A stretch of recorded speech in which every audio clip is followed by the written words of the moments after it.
The numbers on my YouTube channel don't show it yet, but I've been making content and building on the internet for the past 15 years. And there is so much I wish I would have known when I first started making videos. But I turned 25 last week. As you can see, I'm looking older, grayer than ever. And this journey of creating content has brought me partnerships with brands I use every day, editing for famous artists and athletes, all the way to being on camera for my favorite sports team. So today I want to talk through 10 secrets I've picked up over my last 15 years of creating content that would help anyone trying to build a career from being creative. These are things that you and I would never learn in a classroom, only on the internet. And make sure you stick around for the last few if you want to start making real money from your content. Number 1, you'll feel cringe until that money comes in. As I dive in here, I need you to understand 2 things. To look and sound like your favorite creators is going to take way longer than you think it will. And you aren't just posting things on the internet. Treat your content like a business. Now these are connected, let me explain. Nobody is the creator they've always dreamt of being in their first 100 videos. You are going to make and publish videos that you know are not good and nothing like the stuff your favorite creators are making. You're going to feel cringe talking to the camera and documenting your life, and you'll likely care what your real life friends would say if they saw your videos. But I'm not joking when I say the exact second you start making money from this, all of that cringe, fear, and self-doubt disappear. It could be a brand deal, one-on-one coaching, ad revenue, your own products or services, doesn't matter. If you're getting paid, you're a pro now. Number 2, you never know who is watching you. Bored during the pandemic summer, I wrote a silly basketball article that got some traction with my friends, and that was it. I left it up on a blog. One day I got a DM from what I'd call a suspicious Twitter account. Through a few months of calls and failed projects, I found myself working full-time in the creator space, managing the ConvertKit accounts of some of the biggest creators you've ever heard of. And now I run all things video content at our company. Another story, I made a TikTok account in early 2021, and the 7th video that I published got reposted by a creator I admire. Someone in his network saw it and hired me to make videos for their company. And because I did a good job for him, he put my name in front of a well-connected media executive who just so happened to be looking for video editing help. I did work for that person, and then they recommended me to someone else who recommended me to someone else, and I've made over $50,000 as a one-man editing team since. Your views might be low, you might not have any followers right now, and that's okay because I guarantee you the right people are watching. Put your best into everything that you make because you never know who might see it.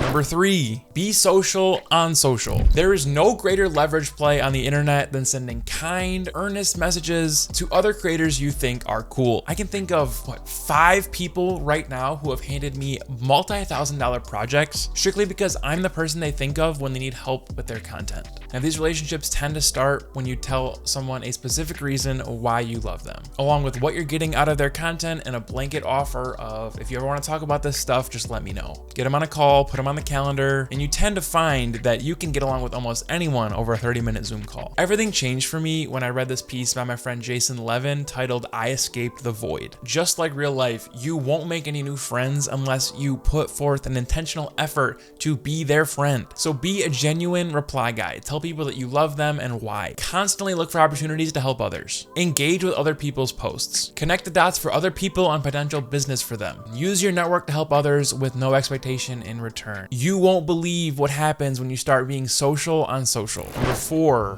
one format on one platform for 1 year and then evaluate. This is something I've learned recently, and honestly, I think everything could be different for me if I had known this at the start. When you first start creating content, you're pumped to make the commitment, you buy the gear, you tell yourself that you're a creator now, and you want to create every kind of content. But you can't get stuck in this mode. All of the creators you follow are known for their one thing. Think of 3 people you watch all the time. You might follow them on Instagram and Twitter and YouTube and LinkedIn, but they're focused on doing one of those platforms well. Find a platform that you want to be known on, create until you find a format you think you could do 100 times, and other people tell you that it's resonating for them. Make 100 of those posts and genuinely engage with other people in your niche along the way. Only after you've done this can you really figure out what kind of content is going to work. Until then, you're just throwing shit at the wall and hoping it sticks. Number 5, quality versus quantity is a platform-based decision. For the longest time, I thought I had to make the best videos I could possibly make. I ended up not making any. Then I played the volume volume game on short form and racked up a following of 10,000 people on TikTok, but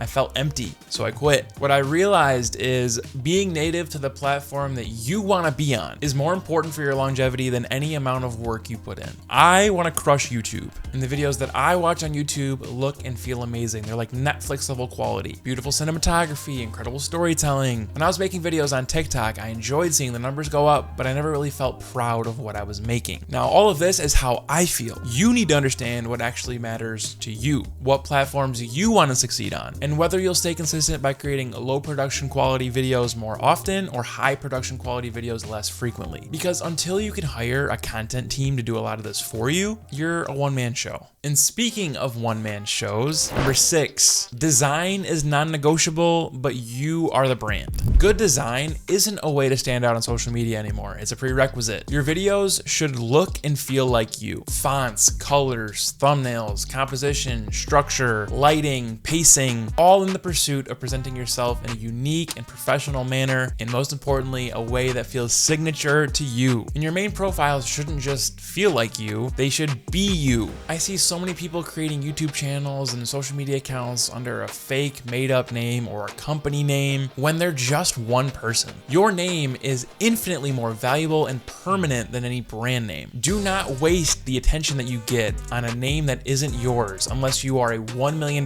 company with multiple employees. And even if you have a company with products to promote like I do with Hey Creator, putting the majority of your effort on a brand account is simply just not worth your time. How likable and trustworthy you show up on the internet are the levers that will blow up your business, not the brand account itself. Number 7, service work plus your own content equals a speed run to consulting. Unless something crazy happens in your first 50 videos, the fastest way to start making more than $1,000 per month is to offer your creator services, so being on camera or editing or thumbnails, to other creators that you love. Doing this service work or finding yourself at an agency that works with other established creators gets you closer to people who are doing the same thing that you want to be doing at a much higher level. And plus, you build your own network too. Now, here's the real secret. When you're working for other creators and starting to make real money, you cannot let your content slip. This is a trap that I still fall into every single year. Use what you're learning from being inside other creator businesses to make your content better, understand the different and new ways you can monetize from your content, and get very clear on the types of businesses you don't want to build and why. When you've seen success in both serving other creators and building an audience of your own, you have all the knowledge to set up a service and help other creators one-on-one. If you haven't been on both sides of this or do this before you are ready,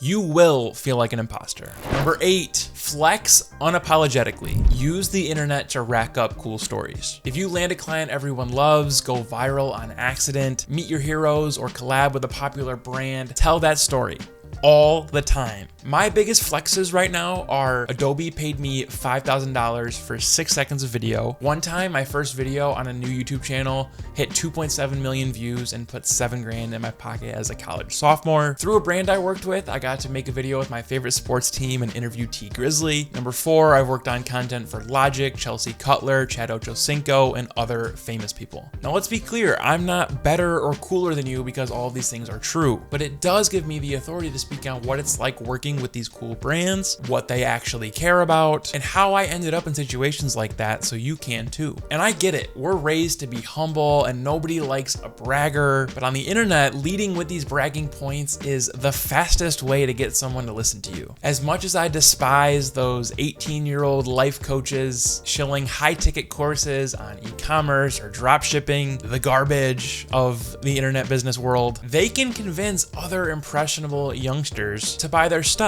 simply just by flexing their dad's expensive watch, posting fake screenshots of a Stripe dashboard, or taking cringy pictures on their family vacations. They look the part, so they are the part. You can do this too. Do cool stuff on the internet and tell people about it all the time. Number 9, email is where the majority of your money will be made. Now, I straight up did not believe this. I thought the biggest creators were making all their money through their own companies or YouTube ad revenue or selling on social. I was so damn wrong. In 2022, through work, I logged into a very famous creator's ConvertKit account. If you want a hint, he is a massive creator. He has 5 letters in both his first and last name. In his ConvertKit account, I saw that he was charging $5,000 per ad slot in his newsletter, and he only had one ad slot, and he was sending his newsletter twice a week. That's $520,000 per year from his newsletter alone, not to mention his courses and products and investments and other businesses. Another story, in 2023, I helped on a course launch for another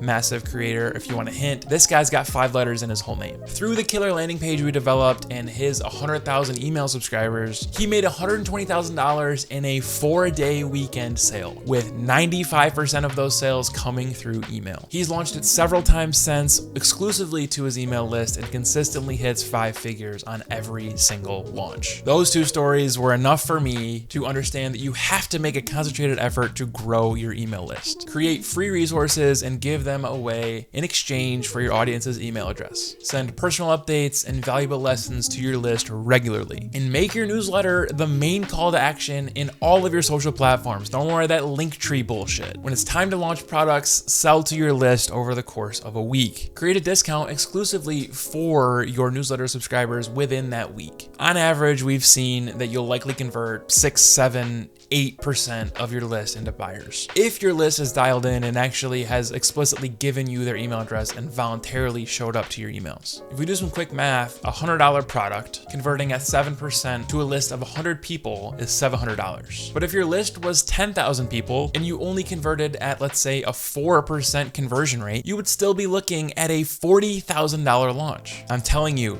email. Number 10, if you do it right, you'll never apply for a job again. Recently, my friend Jay sent me this quote from Jacob Greenfield that pretty much explains what I've been trying to say throughout this entire video. He said, people direct opportunities towards 1, people they like, and 2, whoever is top of mind right now. Once you've internalized this, coming up with strategies to increase your luck service area is straightforward. You just have to become more visible and more likable. I've applied for 1 job in my life. I didn't get it. Every single time I've been paid for creative work, strategy, editing, filming, on-camera work, brand deals, design, you name it. It's come from either a glowing recommendation, a friend who needs some help, or someone finding my content. On the internet, money comes from being more visible and more likable. That's it. You'll get found way faster by better bosses willing to pay you more in roles specifically designed for you by being yourself on the internet at scale instead of applying for a job through LinkedIn. And then on the audience side, people will line up around the metaphorical block waiting to give you money in ways that you've designed for yourself. You can optimize funnels, work on your closing tactics, and all of that bullshit to squeeze out the extra dollars from your creator business later. If you set out to do great work, keep tabs on other internet people that you love and the ones who love you, stay kind, and never expect anything in return, you will never apply for a job again. These are my 10 secrets I wish I would have known before I started my career on the internet. So let me know if you have any secrets. Let me know which of mine resonated with you the most. As always, I cannot thank you enough for being here. It means the world. And I'll see you guys next time.